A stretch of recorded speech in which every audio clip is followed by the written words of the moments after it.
Өткен сабақта біз сіздермен осындай жүректің жартысын тоқып қойған едік. Бүгін мен сіздерге осы жүректі қалай осындай 3D эффект жасау керек екенін көрсетемін.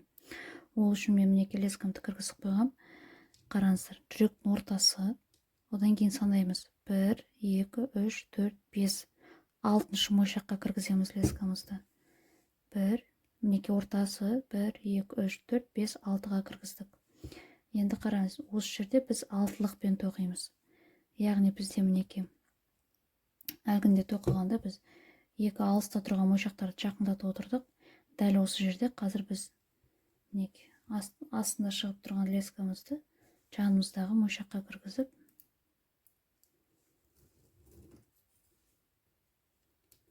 тартқанда осы өзін қосылатын болады. Енді оң жақтағы лескамызға 4 мойшақты кіргіземіз.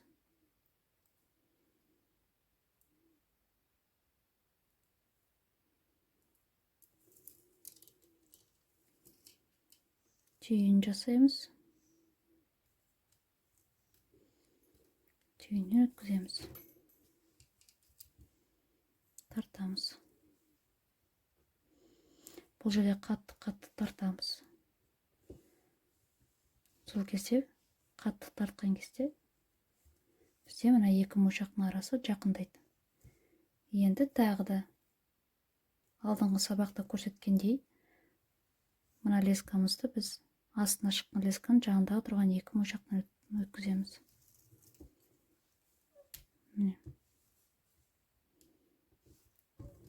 Алтылықты жалғастырамыз. Үстіңгі жағынан 3 мойшақты өткіземіз.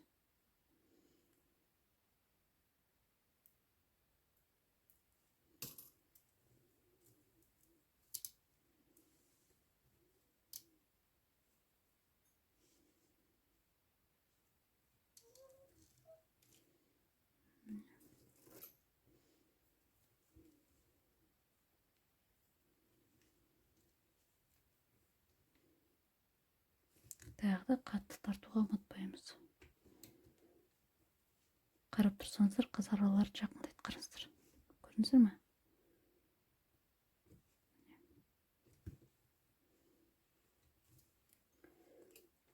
Тағы 2 мойшаққа өткіземіз астымыздан.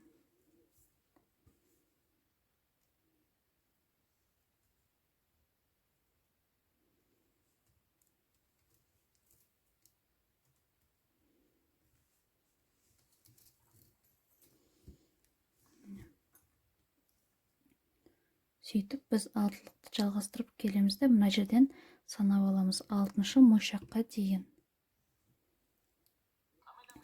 Міне мен аяқтадым. Міне қараңыздар, мен аяқтадым. 2 бірдей мінекей жүректің жартысы шықты. Енді біз оны екеуін былай қосуымыз керек. Оны біз қосқан кезде мінекей астынан бастаймыз. Алдымен біз 1 мойшақты өткізіп аламыз да оң жақ бөліктің 1 мойшағын өткіземіз.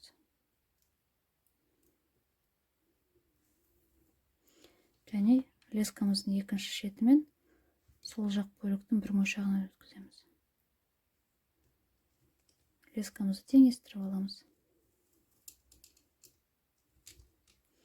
Енді леска теңестіргеннен кейін оң жақтағы жартыға және сол жақтағы жартыға қасындағы 1 мойшақтан 2 мойшақтан өткіземіз. Екінші тұрған мойшақтардан.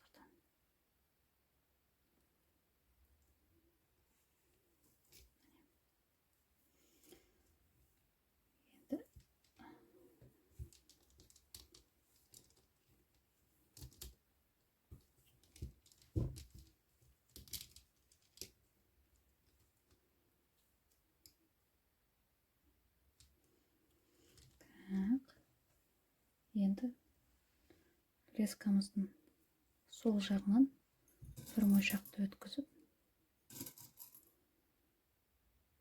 түйін жасаймыз.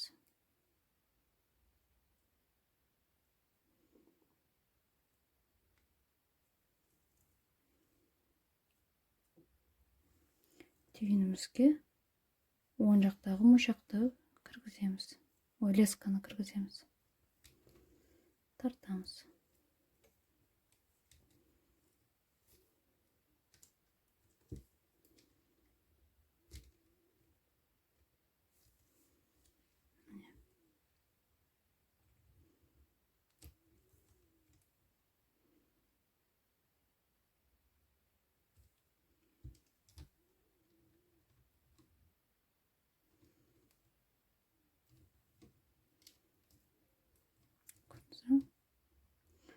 Дәл осылай біз қазір бір-бірден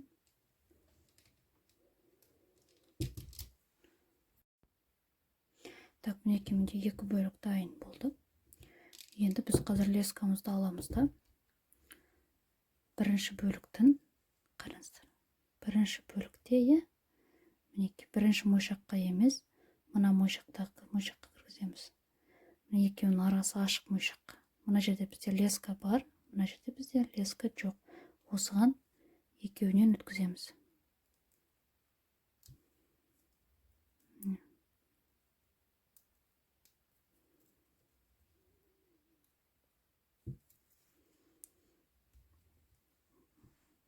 Лескамызды теңестіреміз.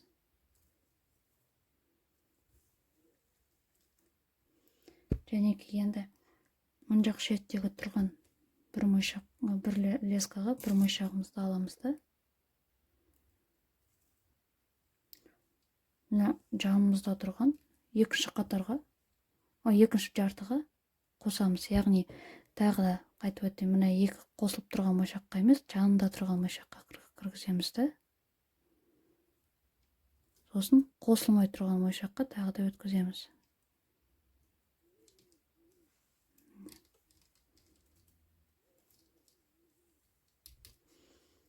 Басында кішкене ыңғайсыз болады. Көрдіңіздер ме? Енді қазір біз дәл осы лескаға тағы да бір мойшақты алып, түйін жасаймыз.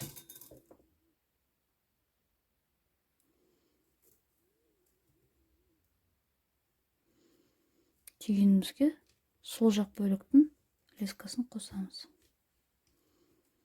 Тартамыз.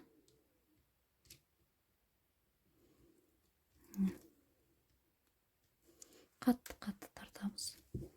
Сонда мінекей бізде осындай алтылық шықты. Көрінетін шығар мінекей, осылай.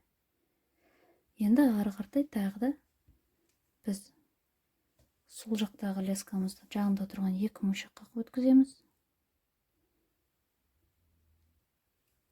Бірден екеуіне кіріп кетіп жатыр.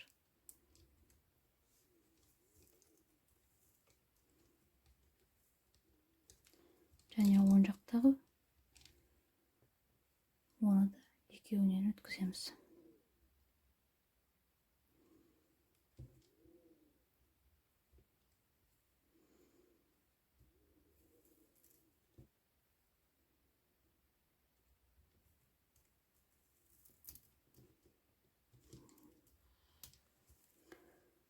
Тағы да бір мойшақты алып,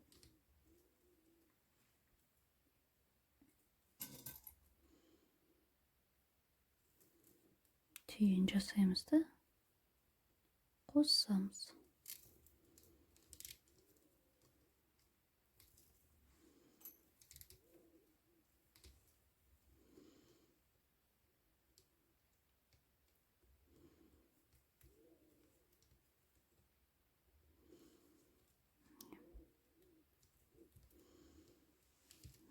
Көрінеді, қыздар. Енді осылай қоюға болады, мінекей ыңғайлы болды. Енді ары қаратай дәл осылай жалғастырып тоқып шығамыз. Тағы бір рет көрсетейін. Сол жақтағы лескамызды біз мінекей екі мойшақтан өткіземіз.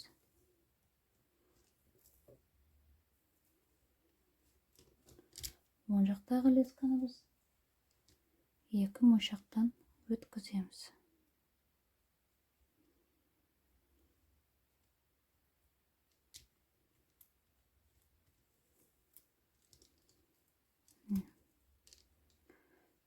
Мына жақта біз кез келген жағына бір мойшақты алып түйін жасаймыз да түйінімізден өткіземіз.